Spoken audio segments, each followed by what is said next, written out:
kamu bukan satu-satunya dan kamu bukan orang yang gagal. Karena orang yang sukses itu bukan berarti dia tidak pernah gagal. Justru semakin pernah gagal, maka dia akan lebih semangat dan lebih mempelajari gitu ya. Harus berproses keluar dari yang menjerat kalian. Tapi pastikan bahwa itu tidak mustahil. Jangan ragu, minta bantuan. Jadikan semua pengalaman sebagai bekal. Jadi pribadi yang lebih kuat dan lebih bijak. Jalan masih panjang, dimulai dari satu langkah. Jujur pada diri sendiri. Dan bijak pada diri sendiri yang pasti. Sayangi diri sendiri.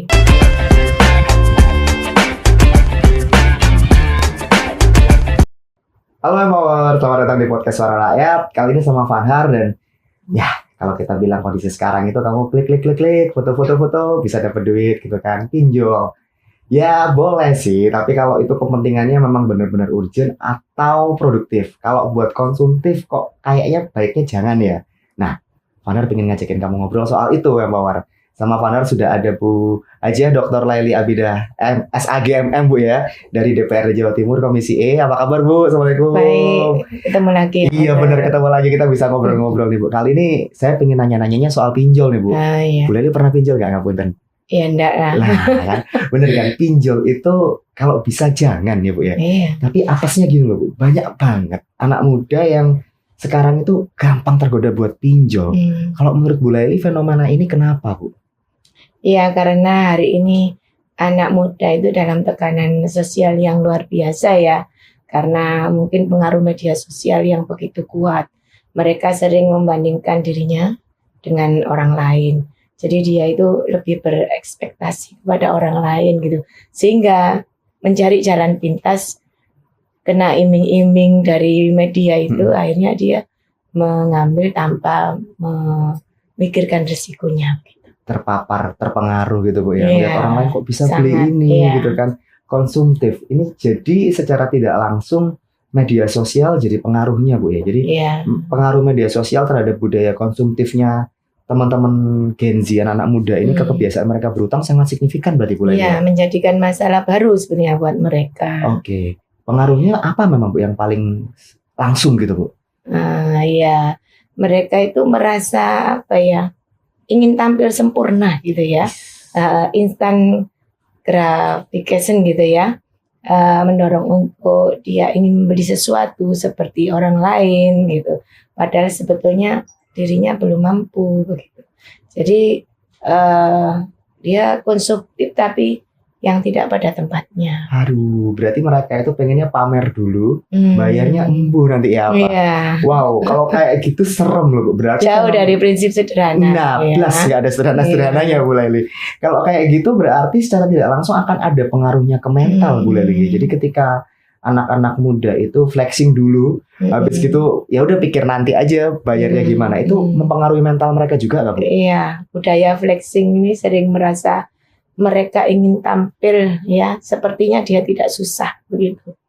Jadi memang kan kalau di media sosial itu mereka menampakkan hanya kegembiraan saja kan, benar. Sehingga anak-anak yang tidak bisa bijak kepada dirinya, pasti dia ingin ikut-ikut seperti itu kan begitu. Itu dia ya, mereka harus lebih bijak gitu kan Bu ya. Pada diri sendiri. Ngerem sih Bu ya. Pola hidup sederhana itu sepintas gampang, tapi ternyata sekarang praktiknya susah karena godaan banyak Bu. Iya. Godaan lihat buka sosmed, kok temanku punya iPhone baru, aku kok nggak punya gitu ya. Memang media kan bisa bermanfaat untuk kita, tapi juga bisa menjebloskan kita pada hal yang tidak baik. Itu dia kan. Kadang kan apesnya ketika kita terjeblos gitu kan Bu. Susah mentasnya. Berarti butuh pendidikan finansial ini Bu di sekolah atau di kampus kali Bu ya. Belum cukupkah Bu Laili untuk pendidikan finansial di sekolah dan kampus? Kayaknya hari ini masih pada fokus ke akademik ya.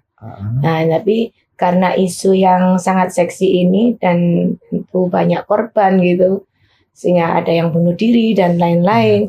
Tentunya pemerintah harus memperhatikan ini, bisa dimasukkan mungkin dalam kurikulum terkait kebijakan untuk diri sendiri dalam menyikapi media sosial yang ada. Nah, itu dia berarti memang perlu Bu ya, nggak Iya. cuma akademik aja ya. Karena kita Penting. nggak bisa membatasi media sosial Iya, kan. betul. Tapi dikasih pemahaman lah paling ya. Nah, iya. Biar nggak kadung kejeblos tadi kan, kalau katanya Bu Leli kejeblos itu ngeri banget loh. Nah, ketika sekolah belum Bu ya. Kalau Iya. sekarang kan kita bilang belum. Ya semoga kedepannya akan lah. Berarti peran keluarga ini penting Bu untuk supaya Gen Z anak-anak muda ini punya sikap anti berhutang gitu. Untuk hal konsumtif tentu saja. Iya, sangat ya. Karena kan kalau keluarga itu madrasatul ula untuk anak-anak. Kalau pendidikan formal di dalam sekolah itu sebetulnya kan hanya membantu. Makanya semuanya harus match gitu. Maka anak-anak sebetulnya harus bisa bijak pada diri sendiri. Kalau memang tidak ada, ya harus menundalah keinginannya. Dan itu biasanya memang pendidikan dari keluarga. Contoh kalau misalnya dari kecil, kalau anak saya ya, kalau saya ajak ke Alfamaret, Alfamidi itu zaman dulu kalau cuma ada Indomaret ya zaman dulu itu biasanya dia mengambil makanan cuma minuman satu, makanan satu begitu. Jadi akhirnya kalau diajak siapapun ke situ dia akan terbiasa seperti itu. Oke. Jadi Sehingga sampai besar dia mana sekiranya yang butuh saja ngambil. berarti keluarga ini harus membiasakan ya udah secukupnya gitu ya. Nggak usah Dari semua keluarga. diambil gitu. Dan kebetulan Bu Leli sudah mempraktekkan itu dan berhasil Bu ya. Insyaallah. Alhamdulillah. Nah, ketika di dapil nih Bu, ketika Bu Leli turun ke dapil lah, di Sereses kan kebetulan kemarin, ada tren baru nggak Bu soal pinjol yang Bu Leli tangkap di dapil Panjenengan? Ada ya, tetapi beberapa itu untuk menutup hutangnya. Jadi gali lubang, tutup lubang gitu. Tetapi hari ini kan ada koperasi merah putih. Nah, betul. Nanti bisa kita regulasinya bisa kita masukkan beberapa dari asesmen ketika kita melihat di lapangan begitu ya. Nanti bagaimana dipentingkan ya atau dikonsenkan kepada pedagang-pedagang kecil yang mana mereka supaya tidak terjerat hutang-hutang selain pinjol ya ini ya. Betul. Kadang kan ada hutang-hutang bank dedel itu. Nah, Itu juga serem semakin sehari Betul. tidak bisa membayar, bertambah terus. Tetapi dengan insya Allah nanti dengan adanya program pemerintah dari Presiden terkait koperasi merah putih ini dengan regulasi yang benar, mereka bisa pinjam tanpa bunga. Nah, itu dia loh, kasihan loh, udah pedagang kecil, UMKM gitu kan, kena pinjol, kena bank retail yang bunganya nggak masuk akal loh. Tapi juga harus sosialisasi. Itu dia. Nanti yang sosialisasi yaitu tugas dari DPRD provinsi dan kabupaten, jadi menurun begitu. Harus kompak Bu ya, harus Kompak, kolaboratif ya, nggak boleh ada ego sektoral. Pemerintah daerah. Betul banget. Nah, tapi kadang Bu ya di lapangan dari masyarakat itu lebih sukanya pinjol atau bank retail ketimbang koperasi merah putih, ketimbang bank resmi gitu kan. Itu kenapa kalau menurut Bu Leli? Mungkin karena ini ya prosesnya, birokrasinya itu kan agak ribet kayak begitu. Apalagi biasanya yang SDM-nya rendah, itu males ribet-ribet. Mungkin kalau yang punya anak bisa dibantu dengan anak-anaknya, tetapi ada juga yang ya mungkin hidup sendiri dan lain-lain. Pilih mudanya malah kadang-kadang ya tidak mengerti apa IT gitu ya, lebih pada bank retail. Tapi yang sekarang mengerti IT ya lebih tinggal klik saja. Lebih, yang mudah-mudah itu lebih rumit jadinya Bu ya, maksudnya lebih rumit tambah menambah masalah. Masalahnya jadi nggak selesai-selesai Bu. Terus gimana Bu ketika sebenarnya ya ketika anak-anak muda Gen Z itu kalau memang kepepet harus ambil pinjol, itu sebenarnya pegangannya itu yang harus mereka lakukan itu apa sih sebenarnya Bu Leli? Mereka itu kan sudah kayak seperti kena virus ya. Jadi dia tidak akan memikirkan nanti beban orang tua bagaimana, beban kedepannya bagaimana. Padahal kan sebetulnya ini bukan tanggung jawab dia saja, apalagi anak-anak. Pasti nanti orang tua terlibat, teman-temannya juga terlibat. Kadang-kadang kontak yang di HP-nya itu bisa ditagih juga begitu. Merantaknya kemana-mana kalau kayak gitu Bu ya. Terus bisa ini karena saya ini ya sempat asesmen ya sebelum saya ke sini. Saya tanya-tanya ada yang korban dari pinjol ini. Dia menyampaikan katanya ditekan gitu ya. seperti gini.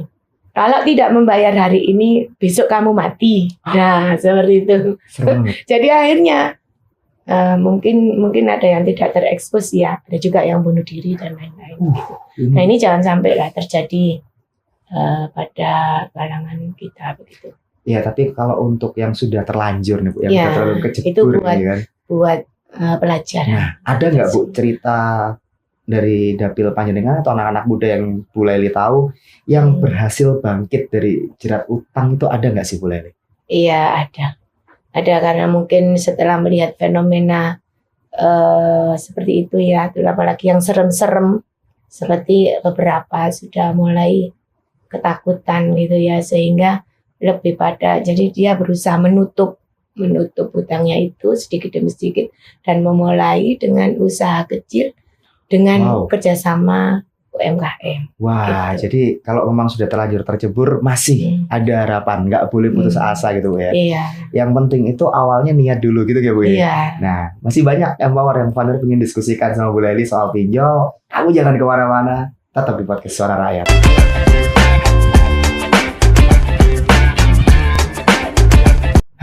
Ngomongin soal pinjol emang berat banget karena gimana ya, dibilang tren itu tren banget loh, tapi seperti kata Bu Lely tadi, trennya itu tren yang mengkhawatirkan Bu ya. Sebenarnya kalau kita bicara tantangan Bu ya, tantangan untuk pengawasan pinjol, lebih-lebih yang ilegal itu sebenarnya apa tuh Bu untuk mereka supaya nggak ada gitu Bu? Begini ya Mas, kecepatan teknologi kita hari ini kan tidak sebanding dengan kecepatan regulasi gitu ya, sehingga pinjol ilegal ini menjadi plafon gitu ya, dengan sangat cepat. Selain itu korban biasanya sering malu untuk menyampaikan, sehingga ya dia mengatasi sendiri, tambah salah jadinya ya kan? Jadinya malah jadi korban gitu. Kalau misalnya masih mau berterus terang, mungkin orang tua ya tidak ada ya orang tua yang tidak marah ketika anaknya itu salah, tapi setidaknya orang tua kan bisa memberi arahan dan kemudian memberikan perlindungan.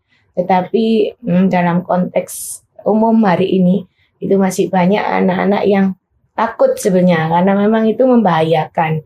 Pasti semua orang tua akan keberatan, sehingga ya tambah rumit gitu. Karena takut akhirnya malah gali lubang tutup lubang di pinjol ilegal tambah dalam gitu ya. Padahal kalau dari awal pertama kena dikomunikasikan kok kayaknya bisa lebih cepat teratasinya gitu ya Bu. Terus panjenengan sama teman-teman Komisi E DPRD Jawa Timur selama ini gimana Bu perannya dalam mengatasi dampak pinjol di masyarakat ini? Pasti banyak sambatan-sambatan dari dapil Bu. Pripun Bu? Ya, Komisi E ya berkeinginan nanti kalau kemarin tuh kita kan raperda terkait perlindungan perempuan dan anak begitu ya. Mungkin ini penjabarannya kali ya. Mungkin nanti ada raperda terkait perlindungan dari anak-anak, terutama anak muda ya, dari jeratan program-program yang terafiliasi di dalam media kan begitu. Bagaimana kita nanti berusaha untuk berkomunikasi dengan media supaya ada aturan begitu. Kemudian untuk diimplementasinya kepada masyarakat pasti mungkin semoga nanti ada raperda lagi yang dijadikan perda untuk itu, sehingga di dalam advokasinya itu kita bisa lebih punya payung hukum gitu ya. Jadi memang kedepannya diupayakan ya. Karena untuk yang perempuan dan anak aja udah goal Bu ya, sudah hampir goal ya. Hampir goal. Dan kita bekerja sama dengan Dinsos yang pasti ya. Ini kan dan Dinas Pendidikan. Betul, kerjasama yang pertama udah berhasil, kedepannya harusnya ada lagi yang lebih luar biasa lagi Bu. Tapi soal aduan dari dapil nih Bu, dari masyarakat ya, terkait pinjol, itu sebanyak apa? Pernah nggak sih Bu dapat Bu? Ya, ibu-ibu yang pasti yang paling resah adalah ibu-ibu ya, karena bapak-bapak itu kan jarang proaktif, yang proaktif kan biasanya ibu-ibu. Ya, banyak aduan terkait hal ini ya tentunya.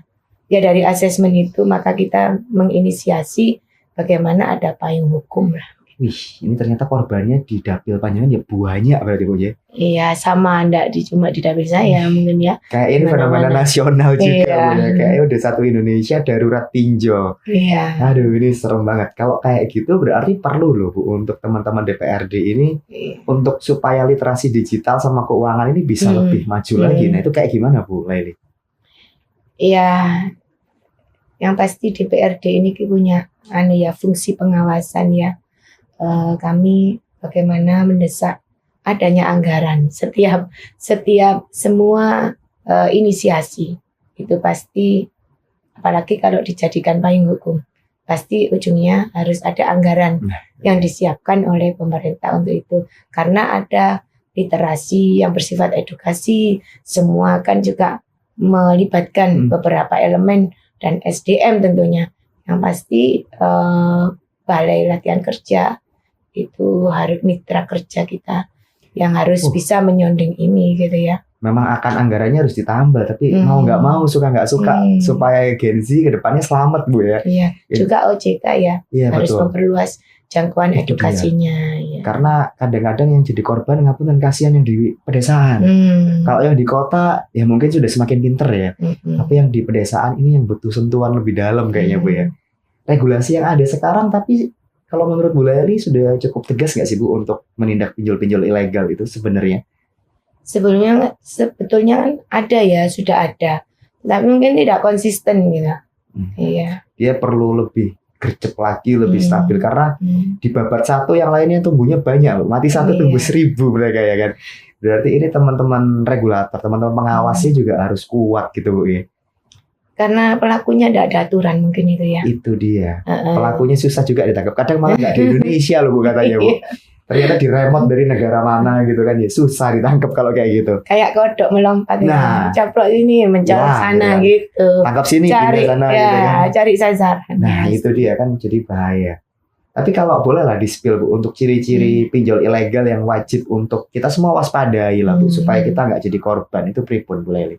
Yang pasti kan yang tidak daftar di OJK ya. Karena OJK itu kan pengawasan untuk bank dan lain-lain gitu ya. Tidak memiliki izin usaha yang jelas, tidak menyantumkan bunga dan lain-lain. Seperti misalnya nih kita pinjam ke bank, itu kan dari awal kita sudah berkomitmen kalau kamu hutang segini nanti bunganya segini, mau beberapa bulan, mau beberapa tahun kan seperti itu. Nah memang yang menjadi jebakan seperti itu, dia hanya diiming-imingi bisa pinjam segini dan langsung cair. Tapi setelah itu kan seperti orang terjerat.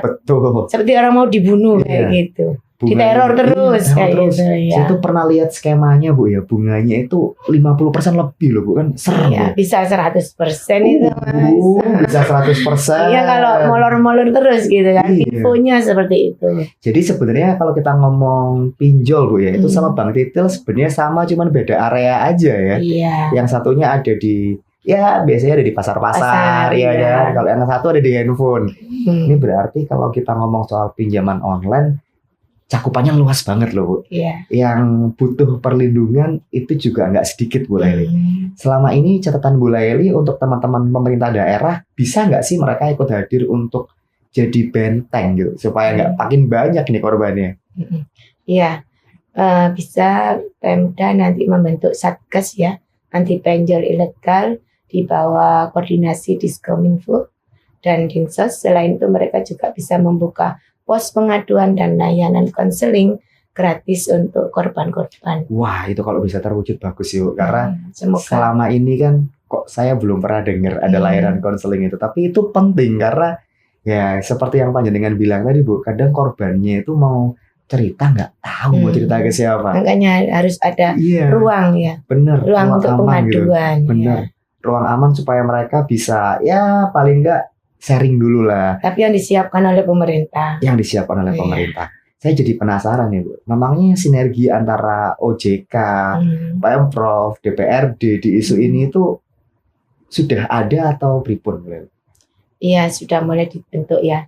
Tapi lebih ditingkatkan lagi. Harus lebih ditingkatkan lagi. Sudah mulai terbentuk, tapi itu karena aja hari belum. ini kita kan mau menuju generasi emas. Itu dia. Tidak hanya dengan makan gratis, tetapi bagaimana melindungi anak-anak dari yang seperti ini. Betul gitu sih, ya. Bu. Memang sudah ada, tapi harus lebih ditingkatkan. Bukan nggak optimal, enggak. Tapi kalau bisa jauh lebih cakep lagi gitu, Bu Lely ya. Terus kemudian perlulah pemerintah mendata dari korban-korban, mengasesmen gitu ya. Kemudian dalam 1 tahun misalnya sudah ada pengurangan, apalagi ketika kita punya program yang sudah diluncurkan, kan harus ada itu 1 tahun kita lihat bagaimana setelah dari yang sudah berpayung hukum turunan ke pemerintah daerah, sudah ada sosialisasi, kemudian di asesmen hasilnya, baru dievaluasi apakah betul ada penurunan. Kalau tidak, nah bagaimana digenjot lagi tahun depannya. Begitu. Karena ini jalan bareng dengan makan gratis itu. Kalau makan kan untuk perutnya, tapi kalau ini kan untuk jiwanya. Jadi dari jiwa dan raga semuanya ini harus itu dia sih. Jadi memang harus linear ya. Ketika tahun ini belum optimal ya, ayo tahun depan digarap lagi gitu, Bu. Padahal masih punya banyak pertanyaan yang buat khususnya solusi sih. Saya ingin nanya ke Bu Lely soal solusi ke depannya kayak gimana. Tapi tunggu dulu, kamu jangan kemana-mana, tetap di podcast Suara Rakyat.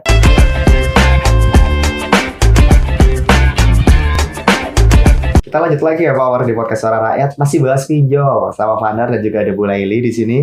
Bu, tadi kan kita sudah bahas latar belakangnya ya, masalahnya. Sekarang Fahnar ingin fokus ke solusinya sebenarnya, Bu. Kalau kita bilang supaya anak-anak muda ini bisa lepas dari jeratan utang, langkah pertama yang paling awal yang harus dilakukan itu apa sebenarnya, Bu Lely? Mereka harus jujur ya, dimulai dari jujur dulu. Kemudian melakukan perencanaan untuk membayar hutangnya. Itu penting ya. Meskipun kecil tapi bertahap hingga selesai. Kemudian membuat pola baru, hidup sederhana. Ya seperti yang saya contohkan tadi. Mungkin kalau memang dia untuk kerja, ya cari yang aman, misalnya bekerja sama dengan UMKM. Itu kan biasanya ada komunitasnya gitu. Memang sih kalau langkah pertama itu pasti langkah yang paling berat ya, tapi harus diambil. Nggak ada cara lain supaya kamu bisa bebas dari jeratan pinjol ya, bahwa selain jujur, Bu ya. Keywordnya ada di jujur dulu gitu kan. Tapi kalau dari sisi pemerintahnya ini, Bu Lely, program atau edukasi apa sih yang harusnya paling perlu digencarkan supaya anak-anak muda ini bebas dari jerat-jerat pinjaman-pinjaman gitu? Perlu edukasi keuangan yang berbasis praktek ya, bukan teori semata gitu. Misalnya pelatihan budgeting ya, penggunaan aplikasi pengelola keuangan dan simulasi risiko pinjaman. Gitu. Pemerintah juga bisa bekerja sama dengan influencer atau kreator muda gitu ya untuk melakukan ini. Karena yang didengar kadang influencer, Bu. Influencer ya. Orang tuanya aja kadang kalah sama influencer gitu kan. Kalau orang tuanya yang ngasih tahu nggak percaya, begitu dikasih tahu influencer nurut gitu kan. Berarti komunitas sama kampus itu juga punya peran yang signifikan dong berarti kalau begitu, Bu. Atau seperti apa kalau menurut Bu Lely? Ya, kampus harus bisa membuat kurikulum mikro soal literasi finansial misalnya. Kemudian organisasi mahasiswa ya dan komunitas lokal yang dengan membuat workshop begitu, bahkan komunitas gaming atau hobi bisa disisipkan ya sesuai obrolan santai tentang keuangan, karena anak-anak ini kan suka ngopi biasanya dengan ngopi-ngopi jagung-jagongan gitu ya. Nah ini butuh ruang santai untuk mereka yang sesuai dengan hari ini. Jadi nggak cuma di jalur formal, Bu ya. Di warung-warung kopi lewat komunitas-komunitas hobi, kalau bisa ya kenapa enggak gitu kan, Bu ya. Kecil yang relevan. Iya bener juga sih. Nah, peran tokoh agama nih, Bu. Yang kadang orang lupa bahwa ini tuh perannya vital banget. Nah, tapi ketika kita bicara soal pinjaman, sebenarnya peran tokoh agama ada di mana, Bu Lely? Peran tokoh agama ini sangat penting dalam menanamkan nilai hidup yang cukup dengan nilai-nilai agama yang dianut oleh anak-anak ya, sesuai agama masing-masing, supaya anak-anak bisa menyayangi dirinya dengan jujur pada diri sendiri, mengakui semua kesalahannya dan bertanggung jawab. Dengan bertanggung jawab itu biasanya dan dia mau mengakui kesalahannya, kemudian memperbaiki ke depan, karena manusia itu punya keterbatasan. Betul. Ketika keimanannya naik turun, mudah pengaruh masuk ke dalam dirinya gitu ya. Iya. Maka keluarga lah yang paling penting untuk menjadi benteng ini gitu ya. Keluarga mengajarkan cara mengelola keuangan sejak dini gitu. Nah, kalau memang tidak ada kata terlambat, kalau memang sudah, ya bagaimana kita tidak melihat ke belakang, tapi bagaimana kita melihat ke depan. Itu dia. Kita lebih pada tumbuh dengan nilai-nilai gaya hidup yang nyata, bukan gaya hidup yang palsu atau ingin menjadi orang lain. Nah, itu dia. Pokoknya kuncinya adalah hidup sederhana sama jadi diri sendiri kan, Karena Bu, ya? kita semua punya kekurangan dan punya kelebihan. Gitu. Cari kelebihanmu untuk bisa menggali potensi Betul. dan menjadi kita itu berguna. Ketika kita sudah menemukan potensi, ini kan jadi peluang usaha atau ya Bu Leli ya. Tapi Berdaya memangnya, guna. nah, sistem ekonomi kita sudah adil nggak tuh Bu buat kaum muda? Jangan-jangan selama ini mereka terjerat pinjol itu karena mereka nggak dapat ruang di sistem-sistem ekonomi kita. Nah, pripun tuh Bu? Masih kurang. Masih kurang ya Bu ya? kurang. Akses ke pekerjaan layak, modal usaha, dan pendidikan tinggi masih belum merata. Tetapi pemerintah yang hari ini kayaknya sudah memperhatikan itu, dan bagaimana semua bisa mengakses, ya pasti tentunya kan masyarakat menjadi elektoral. Sudah Betul. punya dewan-dewan yang diusung, bisa melewati beliau-beliau untuk menjaring program-program pemerintah. Jadi ini memang harus diperjuangkan ya, spot system gitu. Jadi kita punya sistem bagaimana kita memberi dan menerima gitu. Bagaimana kita tidak hanya menerima tapi juga memberi. Karena itu tugas legislatif juga, karena legislatif adalah kan yang mengusung adalah rakyat. Maka legislatif hari ini juga lebih konsen kepada masyarakat yang mendukungnya. Memang masih kurang tapi proses, bukan masih kurang terus digeledak. No, yang berbeda kan. Masih kurang dan pemerintah terus mengenjot ke sana. Sabar aja, nanti akan sampai di titik semuanya adil untuk semua masyarakat, Bu ya. Tapi kalau kita bicara usaha kecil untuk mereka-mereka yang sudah berusaha ingin lepas dari pinjol, Bu. Kalau menurut Bu Leli di Jawa Timur ya, sektor usaha kecil yang potensial buat teman-teman Gen Z itu apa sebenarnya, Bu Leli? Hari ini kan banyak ya anak milenial itu sudah mulai suka dengan pertanian.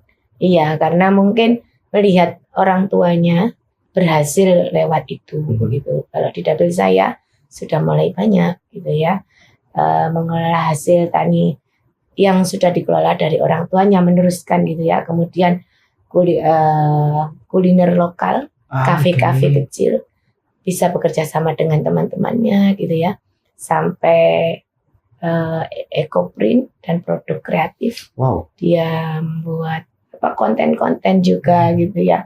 Saya melihat banyak potensi di sektor agrowisata, peternakan, ramah lingkungan, dan pelatihan juga akses modal.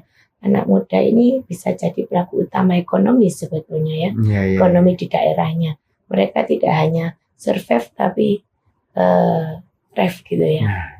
Maka pemerintah harus jadi petani nggak buruk-buruk amat loh yang mau ini berarti kan. Karena hari ini solusi terbaik loh. Jadi karena tani gitu. Ekonomi masih belum stabil. Itu sektor yang luar biasa, nggak perlu malu jadi petani. Jangan tanah pertanianmu dijual buat jadi perumahan gitu Bu ya. Tapi kalau kita bicara semangatnya Bu Leli, kadang orang kalau ingin lepas dari pinjol itu pingin, tapi kayak mereka itu sudah kepalang putus asa loh Bu. Mereka kayak mentalnya itu sudah hancur lebur gitu, nggak cuma hancur lebur. Saran dari Bu Leli gimana cara untuk memulihkan semangat sama mental ketika kita sudah terjerat pinjol itu sendiri Bu? Ini kan masalah emosional. Jadi adik-adik itu yang sudah terjerat ini jangan merasa sendiri. Ya. Fokus pada langkah kecil, rutin, bagaimana bisa keluar dari masalah. Kemudian temukan lingkungan yang mendukung dan tidak menghakimi yang pasti. Pemulihan mental butuh waktu, ya pasti butuh waktu itu. Tapi sangat mungkin terjadi. Jangan biarkan masa lalu mendefinisikan kita gitu. Jadi kita harus mendefinisikan ke masa depan. lihatnya ke depan ya, Bawar, gitu ya, Bu ya. Iya. Kalau kita lihat ke belakang, wah banyak. Kita Jangan, pasti akan nggak tersandra banyak masalah Iya, yang sudah mau pernah sukses, terjadi gitu kan. Jangan melihat ke belakang, Itu langsung ke dia. depan saja. Yang di kemarin-kemarin jadikan pelajaran, ambil pelajarannya, melangkah maju gitu nggak sih, Bu? Iya. Kalau bicara soal perda, Bu, boleh nggak sih? Tadi kan Bu Laili sempat bilang akan diwacanakan gitu kan. Tapi Vander mikirnya, wah kayaknya akan menarik nih kalau spesifik langsung perda pencegahan penanggulangan pinjol ilegal. Menurut Bu Laili perlu nggak? Saya sangat mendukung, Mas. Oke. Iya. Perda pencegahan penanggulangan pinjol ilegal ya. Sangat ini sebenarnya penting sebagai payung hukum agar Pemda bisa bertindak cepat. Karena dengan payung hukum pasti semuanya akan segera gercep gitu ya. Termasuk untuk edukasi penanganan korban dan pembentukan satgas daerah. Wah, jadi memang ini bisa jadi habis ini digarap sama teman-teman Komisi E, Bu ya. Karena Semoga. ternyata penting gitu kan. Iya. Ketika, bisa lah Bu, kan kemarin sudah berhasil untuk perda perlindungan perempuan dan anak sudah berhasil Bu. Harapan Vander sih habis gini ada kejutan lagi nih tiba-tiba. Terus perda perlindungan korban pinjol ilegal. Wah, keren banget kalau kayak gitu Bu. Terakhir nih Bu Laili, ketika mereka sudah terlanjur terjebak pinjol, pesan Bu Laili untuk teman-teman apa Bu? Kamu bukan satu-satunya dan kamu bukan orang yang gagal. Karena orang yang sukses itu bukan berarti dia tidak pernah gagal. Justru semakin pernah gagal, maka dia akan lebih semangat dan lebih mempelajari gitu ya. Harus berproses keluar dari yang menjerat kalian. Tapi pastikan bahwa itu tidak mustahil. Jangan ragu, minta bantuan. Jadikan semua pengalaman sebagai bekal. Jadi pribadi yang lebih kuat dan lebih bijak. Jalan masih panjang, dimulai dari satu langkah, jujur pada diri sendiri dan bijak pada diri sendiri yang pasti. Sayangi diri sendiri.